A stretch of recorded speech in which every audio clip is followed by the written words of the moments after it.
Bom dia, igreja. Um feliz sábado para todos.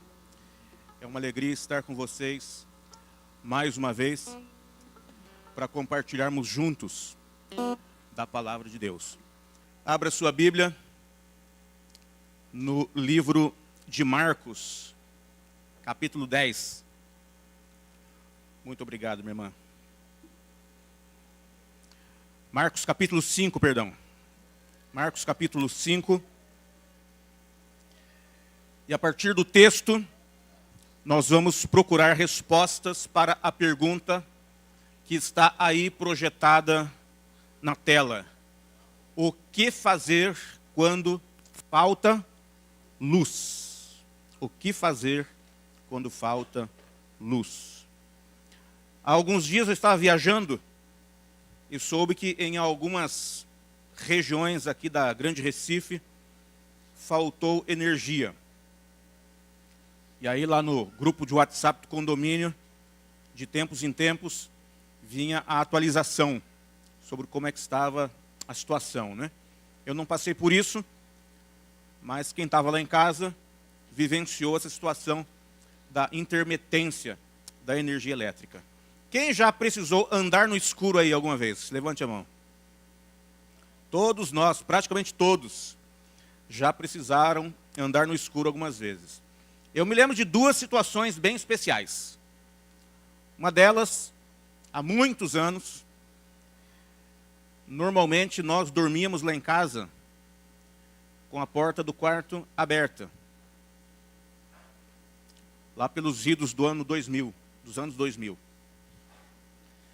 E aí numa sexta-feira, eu não sei por que cargas d'água, Gisele fechou a porta. E aí o telefone tocou. Esses telefonemas que você recebe fora de hora, né? Ali pelas 11h30 da noite, o telefone começou a tocar, eu acordei assustado. E eu já sabia o caminho, né? Não precisava acender a luz. E fui direto e certeiro com a testa na porta, né? Eu não sei se o pior foi a batida na testa ou a notícia que veio quando eu atendi ao telefone. É difícil andar no escuro. Numa outra situação, eu estava vivendo na cidade de Cuiabá, há mais ou menos 12 ou 13 anos. E aí eu estava chegando da igreja central de Cuiabá, tinha pregado na igreja, e eu morava em um prédio, e eu morava no 8º andar. Quando eu coloquei o pé no hall de entrada do prédio, acabou a energia. E Cuiabá, vocês sabem, né? 44, 45, 46 graus. E aí eu tinha duas alternativas. Subir pelas escadas, porque estava com muita fome. Na época eu não era muito convertido, falava bastante no sermão, sabe? Agora eu prometo que já estou um pouquinho mais domesticado. Vocês vão voltar para casa no horário certo. Então já cheguei com muita fome, mas aí teria que subir pelas escadas de segurança. E aí fiquei imaginando, eu espero a energia voltar para subir de elevador ou vou pelas escadas. O desespero da fome foi maior e eu comecei a subir. Só que, obviamente, como não havia energia e não havia janelas que circundavam as escadas, estava absolutamente escuro. E nós ainda não vivíamos nessa época da facilidade dos smartphones, né? Naquela época era aquele Nokia tijolar mesmo. Se acertasse alguém, machucava, né, doutora? E para piorar, escuro, um calor terrível, e os lances de escadas tinham degraus e alturas de tamanhos diferentes. Então imagina, né? O desafio que foi aquilo. Então eu subi todos os andares, certamente, né, já com dor nos joelhos, com a ponta do sapato já arranhada, com alguns tropeços, e finalmente eu abro a porta ali do 8º andar, eis que vem a luz, né? quando eu coloquei o meu pezinho direito para o lado de dentro da face iluminada do prédio, adivinhem o que aconteceu, meus amigos? A energia voltou. Vida de pobre não é fácil, né, gente? Até a energia elétrica conspira. Ô, vida. Mas como é difícil andar tateando, sem saber qual é o passo seguinte que vai ser dado. E como é desafiador, ainda mais, andarmos às cegas em relação aos próximos passos que daremos na nossa trajetória.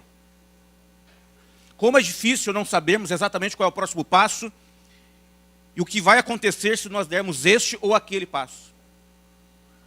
Quando estamos sem expectativa, quando estamos sem luz, quando o futuro parece mais e mais e mais incerto. É por isso que eu trouxe a vocês hoje, para nós conversarmos um pouquinho sobre o que fazer quando falta luz. O que fazer quando falta luz?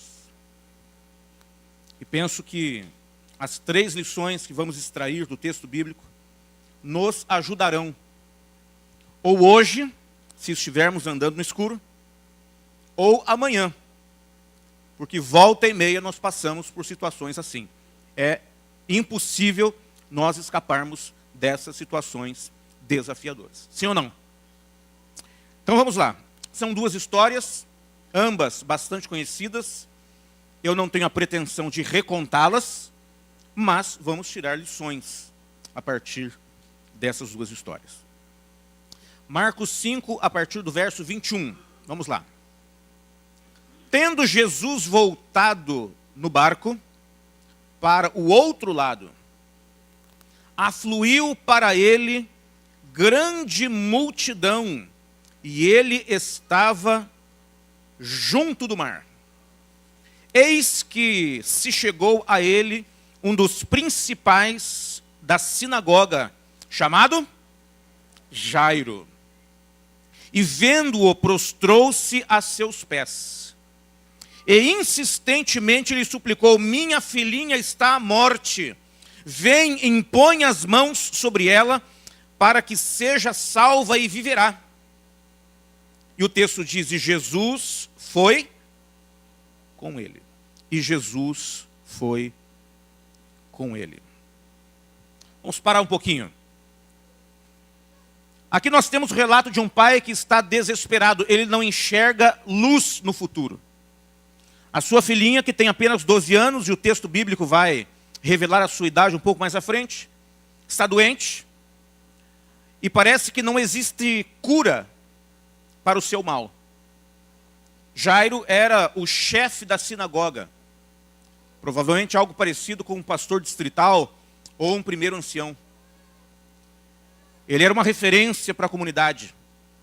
E agora ele tem um problema pessoal. Normalmente, líderes são aqueles que ajudam os outros na solução dos seus problemas. Mas agora é o próprio líder precisando de solução. É o próprio líder precisando de luz. É o próprio líder precisando de esperança. É o próprio líder precisando de uma saída. E normalmente, quando os líderes têm problemas, o desafio acaba se afigurando um pouco maior pelas circunstâncias. Porque normalmente, quem está na liderança é quase forçado pelas circunstâncias a aparentar estar bem o tempo todo. Não é assim? Porque se nós líderes estivermos mal, o que será daqueles que nós lideramos? Muitas vezes pensamos. E nos colocamos naquela posição em que nós acreditamos que não podemos sofrer, que não podemos ter problemas, que não podemos de maneira alguma andar no escuro. Mas nós líderes somos humanos como todos os outros. Mas nós construímos esse estigma e o carregamos como um peso adicional aos problemas que já temos. Então eu imagino que quando Jairo andava pelas ruas e as pessoas o cumprimentavam: e aí, Jairo, tudo bem? O que ele respondia? Tudo bem. Normalmente, gente, essa é a resposta que nós costumamos dar quando alguém pergunta para a gente se está tudo bem. soa um pouco mal-humorado quando alguém diz bom dia e a gente diz, o que é que tem de bom? Não é? Soa mal-humorado, soa mal-educado. Mas nem sempre o dia está bom, então nós precisamos disfarçar a nossa dor para não deixar insatisfeito o outro. E isso é muito difícil. E eu imagino que o Jairo fizesse exatamente a mesma coisa. As pessoas perguntavam se estava tudo bem, e eu imagino que ele respondesse que estava tudo bem, mas não estava tudo bem. É provável que Jairo tivesse uma condição financeira confortável, e então tivesse recurso suficiente para levar a sua filha aos melhores médicos, aos especialistas que pudessem dar uma luz acerca da doença daquela garotinha.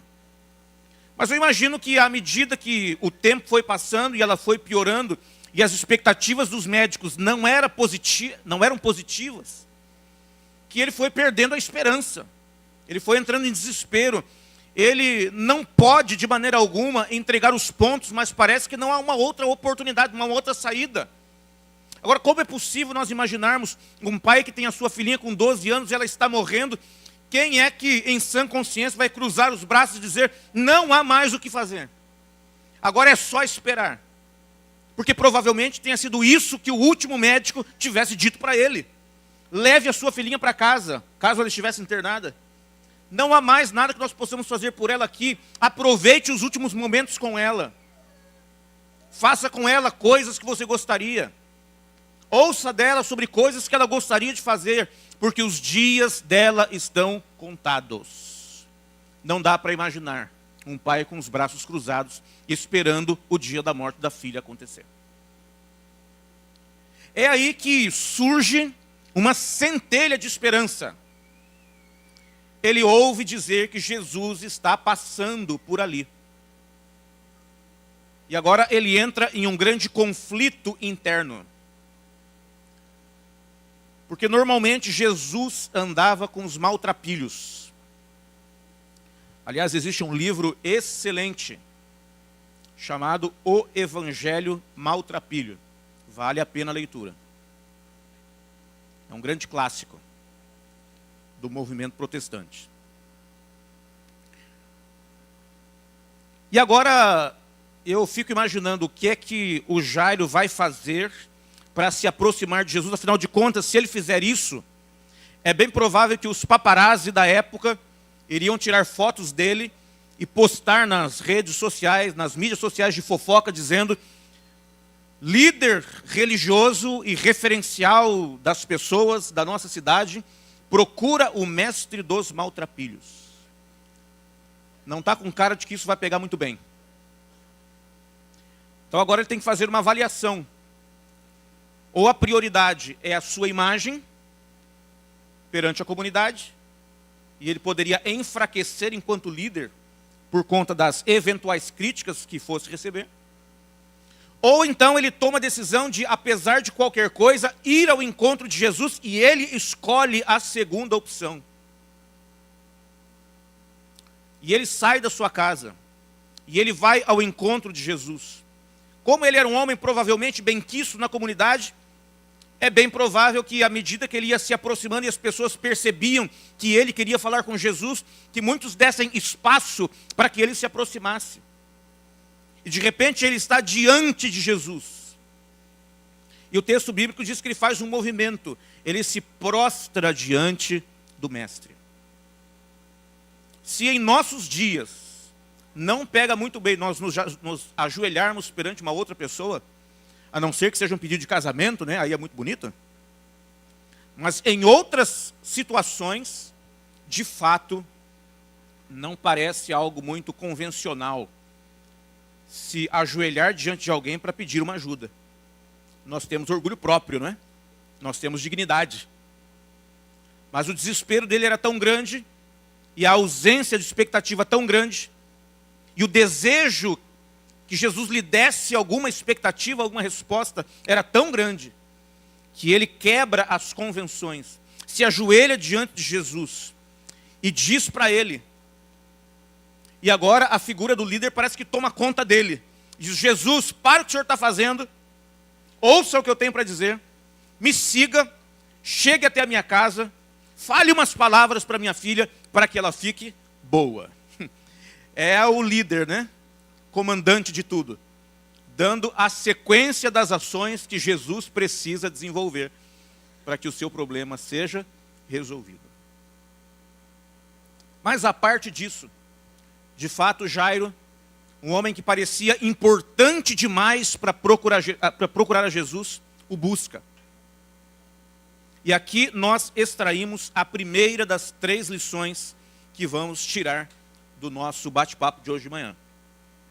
Aproxime-se de Jesus. Quando nós estivermos andando no escuro, então o primeiro passo que nós temos que dar é: aproxime-se de Jesus. Esse é o primeiro passo. Longe dele não existe saída. Longe dele não existe expectativa. Longe dele não existe luz. Longe dele não existe perspectiva nenhuma. E Jairo entende exatamente isso. E ele vai ao encontro de Jesus. E o mais interessante de tudo é que ao invés de Jesus dizer para ele: ô Jairo, você está pensando que você é quem? Eu estou cumprindo minha agenda. Você para, interrompe o meu trabalho, vem dizer o que eu preciso fazer. Quem você pensa que é? Você vai esperar e depois eu vou ver se eu tenho tempo para te atender. Mas Jesus não fez isso. O texto diz: Jesus foi com ele. Olha que interessante. Quando nós nos aproximamos de Jesus, e agora eu vou humanizar a pessoa de Cristo, tá? Porque ele é onipresente e onipotente e onisciente. Ele pode fazer tudo ao mesmo tempo. Mas humanizando a divindade agora, para nós termos uma terminologia mais didática, eu imagino Jesus interrompendo a administração do complexo universo e todas as suas problemáticas. Quando nós paramos e nós o buscamos, ele para tudo para nos atender. Seja grande o problema, seja simples o problema, ele está à disposição de todos aqueles que o buscam. E Jairo entendeu isso. Ele foi ao encontro de Jesus. Ele se aproximou dele. Ele apresentou a sua dificuldade, do jeito dele. Mas ele se diminui a ponto de pedir ajuda. E o texto diz que Jesus foi com ele. Vamos seguir. A partir do verso 24, segunda parte, e depois na sequência. Grande multidão o seguia, comprimindo-o. Então tinha bastante gente realmente. E Jesus ia dando passos curtos na direção que Jairo estava apontando. Lembre-se que essa não é a velocidade que Jairo espera. O assunto é urgente. Pode ser que a sua garotinha morra a qualquer momento. Então é melhor que Jesus corra. Mas tinha muita gente e era impossível que ele se locomovesse de maneira mais rápida. Verso 25. Aconteceu que certa mulher, que havia 12 anos, vinha sofrendo de uma hemorragia, muito padecia à mão de vários médicos, tendo despendido tudo quanto possuía, sem contudo nada aproveitar, antes, pelo contrário, indo a pior, e tendo ouvido a fama de Jesus, vindo por trás dele, por entre a multidão, tocou-lhe a veste. Aqui nós temos a apresentação do próximo personagem. O primeiro deles é Jairo, o líder da sinagoga.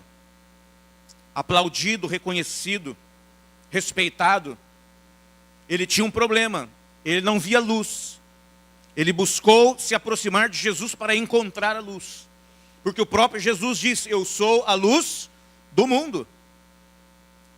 E a palavra de Jesus também é luz, porque o salmista diz: lâmpada para os meus pés é a tua palavra, é luz para o meu caminho.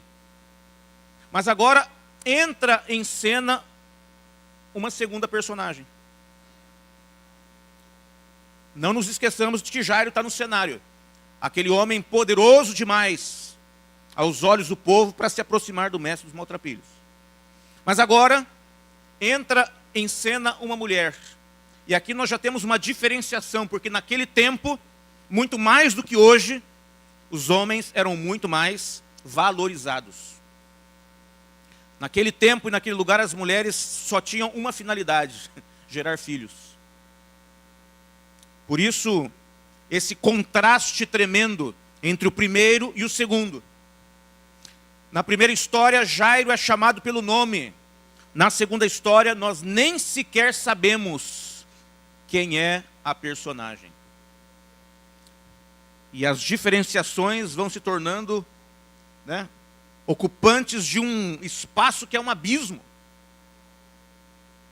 Então ela, doente também, assim como a filha de Jairo, buscava solução para o seu mal. Ela tinha uma menstruação que não cessava por 12 anos consecutivos. E diante disso ela tinha alguns problemas, além da própria doença em si, que lhe causava provavelmente pela perda excessiva de sangue, anemia e outros males mais. Não vou aprofundar nisso porque tem médicos presentes, e aí eu posso passar vergonha, né? Mas ela tinha alguns problemas em relação à própria sistemática da comunidade. Alguém que estava no ciclo menstrual não podia tocar em nada naqueles tempos, porque tudo ficava imundo. Vocês se lembram da história de Rebeca, quando roubou os deuses de Labão, seu pai? Quando Jacó correu para voltar para sua terra, entendendo que já não dava mais para conviver com o seu sogro, porque ele vivia passando ele para trás. A Rebeca furtou algumas estatuetas do pai e levou. Então Labão descobre que não apenas Jacó estava indo embora com o seu rebanho, mas também estava levando as suas filhas. E agora o Labão vai em busca da captura de Jacó. E ele diz: olha, mas que negócio é esse? Nós vivemos juntos por tantos anos, você vai embora e nem se despede. E além de tudo ainda rouba os meus deuses. E o Jacó disse: não. Eu só estou levando aquilo que é meu. E o Labão diz: então tá bom, então eu vou fazer uma vistoria. Como os professores na sala de aula faziam no passado, né? Abram as suas mochilas. E o Labão estava chegando na barraca, na tenda da Rebeca. E ela precisava dar um jeito, porque ela estava prestes a ser apanhada. E aí ela se senta sobre os ídolos e diz para o pai: não me toca porque eu estou imunda. E o Labão passou adiante e nunca encontrou os seus ídolos. Ela se utiliza, né, desse recurso cultural para se livrar de uma situação difícil. Então essa mulher vivia debaixo de uma tremenda complexidade social, porque ela não podia tocar nas pessoas, ela não podia ser tocada, ela não podia sair de casa, ela não podia ter um relacionamento marital, ela não podia ter filhos, ela não podia ir à igreja. Então, além da doença em si, havia fatores excludentes que faziam com que ela estivesse completamente isolada. E entendendo que Jesus poderia ser a sua única esperança, ela toma uma decisão. Ela começa a andar entre as pessoas, provavelmente coloca um disfarce para não ser identificada, porque se fosse percebida, certamente seria chamada a atenção e teria que pagar, né, o preço da disciplina para aquele tipo de atitude. E ela vai caminhando, provavelmente vai encostando em um monte de gente. Ainda bem que as pessoas não a reconheceram. E aí, quando ela se aproxima e percebe que o movimento está mais intenso do que a aproximação dela, e que talvez ela não consiga chegar na frente de Jesus, abordá-lo e pedir a ajuda dele, ela toma uma decisão. Ela pensa: se eu apenas tocar na beira do seu vestido, do seu manto, ela diz: eu ficarei curada. E aqui nós aprendemos a segunda lição para os momentos em que estamos andando no escuro. A primeira lição é: creia ou a primeira lição é aproxime-se de Jesus. A segunda é creia que Ele tem a solução. São dois passos importantes, porém diferentes. Tem muita gente que se aproxima de Jesus e diz, ah, Senhor, olha, eu já sei que não tem jeito mesmo, eu estou vindo porque eu tenho que vir. Não.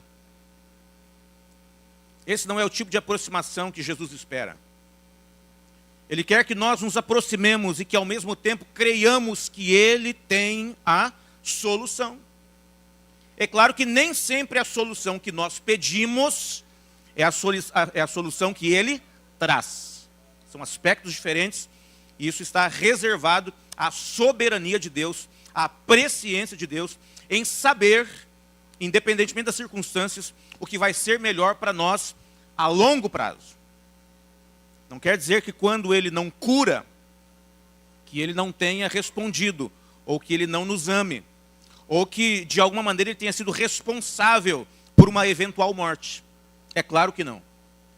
Até porque se Jesus curasse a todos, ou seja, se o itinerário que nós temos para o bem-estar da gente fosse seguido por Ele o tempo todo, provavelmente nós nos sentiríamos no céu e não teríamos saudade de Canaã. Então os reveses da vida nos fazem entender que nós somos forasteiros nesse mundo. E que o espectro maior do bem-estar não é para esses dias.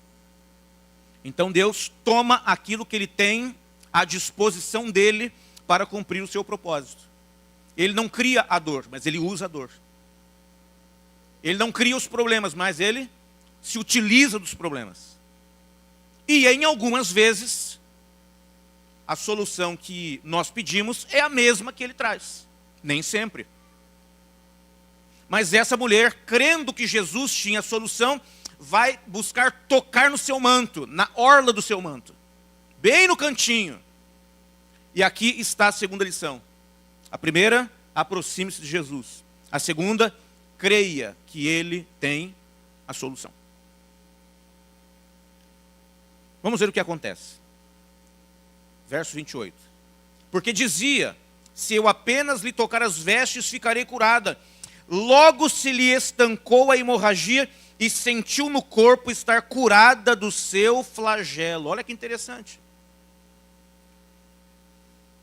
Não é uma cura gradativa de alguém que foi para o hospital, foi diagnosticado, inicia o tratamento intensivo, e aí a melhora vai acontecendo até a recuperação. O texto diz que imediatamente se lhe estancou a perda, esse fluxo de sangue que durava por 12 longos anos. Nós, homens, não temos ideia do que isso possa significar. As mulheres certamente têm. Então, quando Jesus atua, Ele não precisa atuar de forma processual. Ele pode até fazer isso. Mas Ele tem poder para atuar de maneira intencional, direta e imediata. E é isso que acontece aqui. E alguém um dia respondeu a uma pergunta sobre por que é que Jesus curava. E talvez a resposta mais linda e completa que eu já ouvi é a seguinte: Ele curava para antecipar a realidade do reino. Então, se no reino não vai haver doenças, então Jesus curava agora. Apresentava alguns exemplos de como seria no futuro, para que as pessoas soubessem o que era o reino que Ele estava pregando. Porque Ele dizia, o meu reino é desse mundo. Então, que reino é esse? É o reino da ausência de todo sofrimento. Então, Ele, de vez em quando, se utilizava de um exemplo como esse, para explicar para a comunidade o que era o reino. E dessa maneira, Ele antecipava a realidade do reino. Então, nós podemos viver a antecipação do reino aqui e agora. Porque Jesus curava. E Ele mostra para a gente como é que isso vai ser. Vamos seguir o texto. Jesus, reconhecendo imediatamente que dele saíra poder, virando-se no meio da multidão, perguntou: quem me tocou nas vestes? Que pergunta aparentemente ridícula. O texto disse há pouco que havia uma multidão e as pessoas estavam empurrando umas às outras. Ele estava tentando se locomover rumo à direção que Jairo indicava. Como é possível alguém perguntar quem me tocou? Tanto é que, no verso 31, nós temos uma reação imediata dos discípulos, que disseram: vês que a multidão te aperta e dizes, quem me tocou? Amigos, Jesus sabe exatamente qual é a diferença entre um esbarrão e um toque. Esbarrões em Jesus todo mundo dá, mas apenas uns poucos são capazes de tocá-lo. E aqueles que o tocam, ele percebe. E é por isso que Jesus, em meio àquela multidão de gente o empurrando, pergunta: quem foi que me tocou? Era o toque da fé reconhecido plenamente por Jesus naquele momento. Vamos seguir. Verso 32. Ele, porém, olhava ao redor para ver quem fizera isso. Ele não apenas pergunta, mas começa a procurar quem havia tocado nele. E o texto diz: então a mulher, atemorizada e tremendo, cônscia do que nela se operara, veio, prostrou-se diante dele e declarou-lhe toda a verdade. Ela não queria ser reconhecida. Eu imagino que ela toca em Jesus, sente a cura, aquele movimento vital que parte das pontas dos dedos dos pés e vai até o último fio de cabelo na cabeça. E sentindo que aquilo que ela havia buscado, ela havia encontrado, eu imagino ela dando meia volta e tentando sair tão anônima como havia chegado. O problema, gente, é que ela não tinha apenas uma doença física. Ela tinha uma doença social. E se ela fosse embora apenas com a cura física, as pessoas não saberiam que ela estivera curada. E então toda a exclusão social continuaria. E Jesus sabia disso. E quando Jesus cura, ele cura por completo, ele não cura parcialmente. Por isso ele procura encontrá-la. E ela agora toda envergonhada, com medo, diz: Jesus, quem te tocou? Fui eu. Aconteceu isso. E eu toquei no Senhor e eu estou curado e eu estou grato por isso. Mas ela não estava curada plenamente, ela estava curada fisicamente. Ela precisava da cura social. Por isso Jesus queria apresentar para o público que ela estava curada, para que ela fosse reinserida nos costumes sociais. Olha o cuidado de Jesus.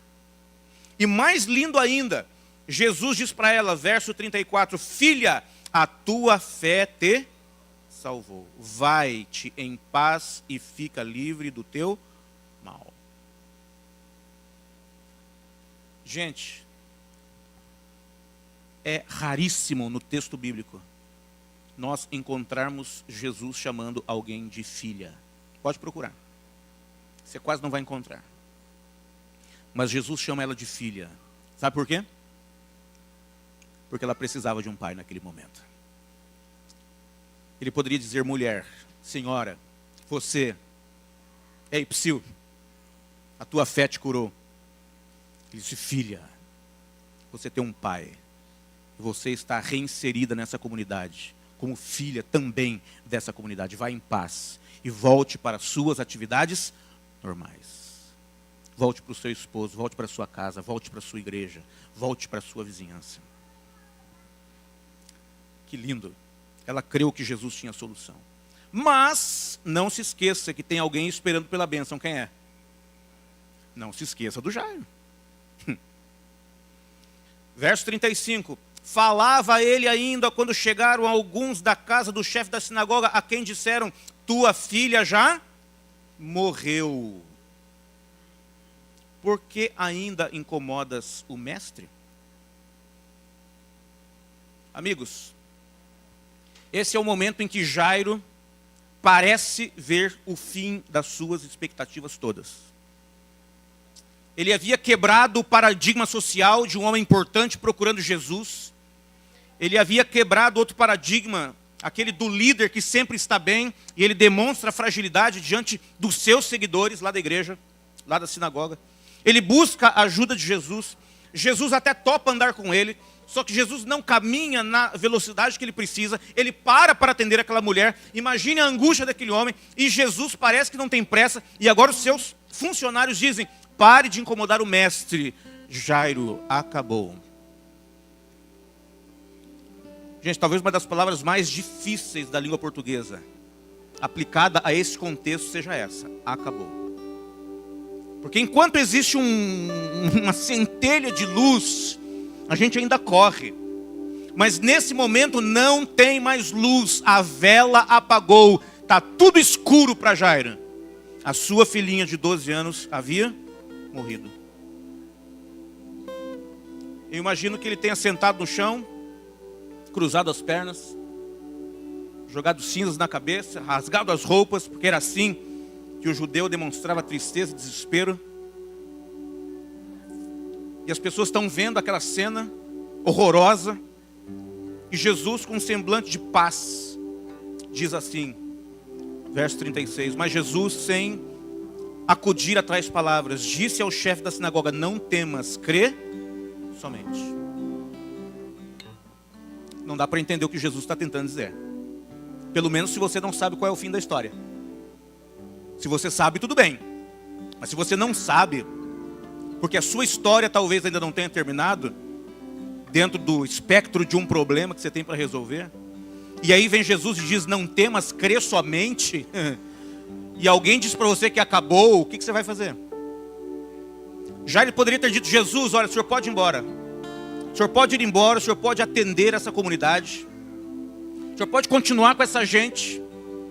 Eu vim em busca de uma resposta, eu vim em busca de uma solução, mas acabou. Funerais eu mesmo sei oficiar. Já fiz isso várias vezes. Estou indo para casa preparar o funeral da minha filha. Tchau. Mas antes que Jairo dissesse isso, Jesus disse para Jairo: Jairo, não temas, crê somente. Terceira lição: quando a luz estiver definitivamente apagada e tudo estiver acabado aos seus olhos, mantenha uma atitude de obediência. Jairo podia ter dito: Jesus, o senhor pode ir embora que eu vou para outro lado. Ou Jairo poderia ter dito: Senhor, eu não estou entendendo nada. E se o senhor está andando, eu vou continuar andando, embora eu não saiba o que vai acontecer.